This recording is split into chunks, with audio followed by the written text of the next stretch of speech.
નમસ્તે, જય માતાજી અને જય શ્રી કૃષ્ણ મિત્રો. ગુજરાતીમાં ટેકનિકલ એનાલિસિસની આ વિડીયો સિરીઝમાં આપણે આજે સ્ટાર્ટ કરીશું ટાઈપ ઓફ ચાર્ટથી. કોઈ પણ પ્રકારના સોફ્ટવેરનો આપણે યુઝ કરીએ તો એની અંદર હું આજે જે વાત કરવાનો છું 3 ટાઈપના ચાર્ટ એ અવેલેબલ હોય છે. એમાંનો પહેલો જે ચાર્ટ હું યુઝ કરી રહ્યો છું અને જેનું ડિસ્કશન કરી રહ્યો છું એ છે લાઇન ટાઈપ ઓફ ચાર્ટ.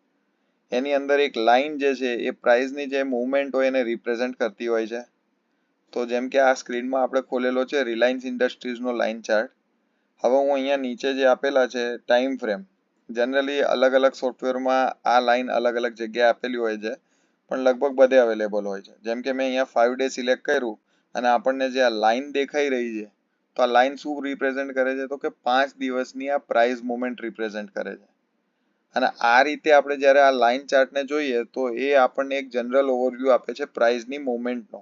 એનાથી આપણને થોડોક આઈડિયા આવે છે કે પ્રાઇસ કયા ટ્રેન્ડમાં અને કઈ રીતના મૂવ કરી રહી છે. બીજો જે ટાઈપ ઓફ ચાર્ટ છે એ છે બાર ટાઈપ ઓફ ચાર્ટ. એમાં આપણને આ રીતના બાર જોવા મળે છે, પ્રાઇસ બાર. તો આ પ્રાઇસ બારને અગર હું અહીંયા ઝૂમ કરું, આપણને લેફ્ટ સાઈડ અને રાઈટ સાઈડ એક બાર જોવા મળે છે. જે ઓપનિંગ પ્રાઇસની જે ઓપનિંગ અને ક્લોઝિંગ છે એ આ રીતે લેફ્ટ અને રાઈટ ઉપર શો કરવામાં આવે છે અને એની શેડો બને છે. આ ટાઈપના ચાર્ટ ઉપર આપણે ડિટેલમાં પછી ચર્ચા કરીશું, પણ ટૂંકમાં સેકન્ડ ટાઈપ ઓફ ચાર્ટ આ રીતના હોય છે. અને જે ત્રીજો ટાઈપ ઓફ ચાર્ટ છે એ છે કેન્ડલ સ્ટિક ચાર્ટ.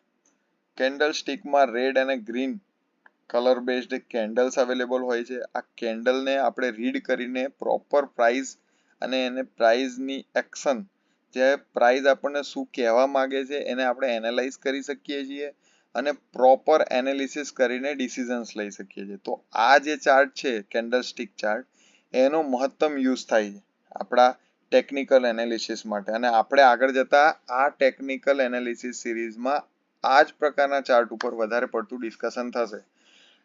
તો આ 3 ટાઈપના ચાર્ટનો જનરલી યુઝ થાય છે. એમાંથી આપણે કેન્ડલ સ્ટિક ચાર્ટ ઉપર વધારે ડિટેલમાં આગળ ચર્ચા કરીશું. ધન્યવાદ.